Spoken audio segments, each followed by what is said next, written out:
The Crow Who Filed a Petition. The weather had cleared, and on their way to school, the children stopped at the Kashmiri shop. "Are you telling any stories this evening, Javadji?" asked the children. "It's possible, but the weather is fine today, and you will be playing all day at school. And by evening, won't you be tired to walk to my shop?" "No, no!" screamed the children in unison. "So, I will wait for you at the shop after the sun has set." "Sure, sure," said the children. Punctually at 5 o'clock, the children arrived. Javed Khan was happy to see them all there, despite their tired limbs. "Good evening, happy faces." "Good evening, Javed-ji," said the children. "What story do you have to share with us today?" asked a little boy. "The Crow Who Filed a Petition." Everybody's eyes brightened. Javed Khan began. In Landor, there were many wise men known as Qazis who made the laws of the land. Among them was a very wise Qazi. His wisdom became a byword in our land, and our king made him the governor of a large district. Through his justice and wisdom, some of the wildest men of the land became the most loyal ones. One day, the king sat in his throne room, and the wise Qazi sat beside him. While they were talking, a crow flew in and made a great cawing.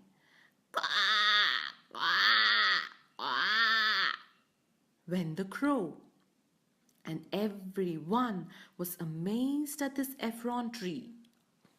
"Turn that bird out," said the king, and immediately the bird was driven out of the palace. 5 minutes later, in again flew the crow with a caw, caw, caw. The enraged king ordered the crow to be shot. "Not yet, your majesty," said the wise Qazi.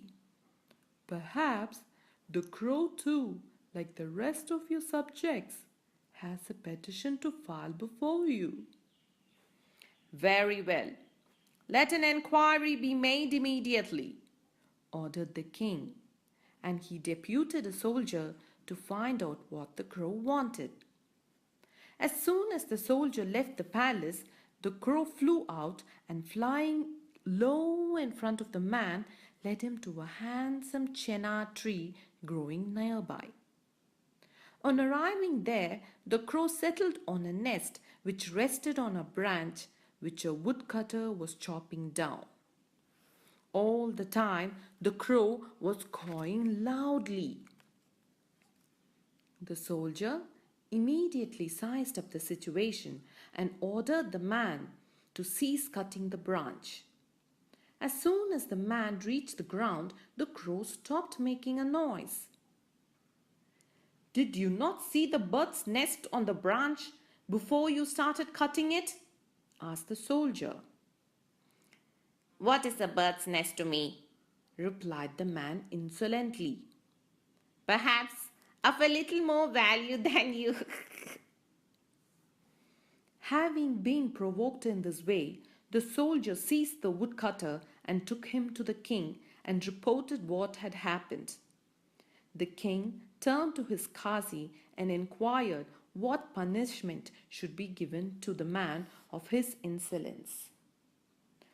"Your Majesty," answered the Qazi, "dogs will bark occasionally. Had the man known the soldier was but obeying the orders of the land and not giving his own, there would have been no insolence. Perhaps the man repents already. As punishment, let him plant 1,000 trees in the forest within a span of 5 days, and soldiers will be sent to monitor his work." The punishment was fair enough, and the crow was pleased. Are you all feeling like a wise Qazi right now? That is the story of the crow who filed a petition. And from Story Island, and me, Abhi, and from the children and Javed ji, bye bye.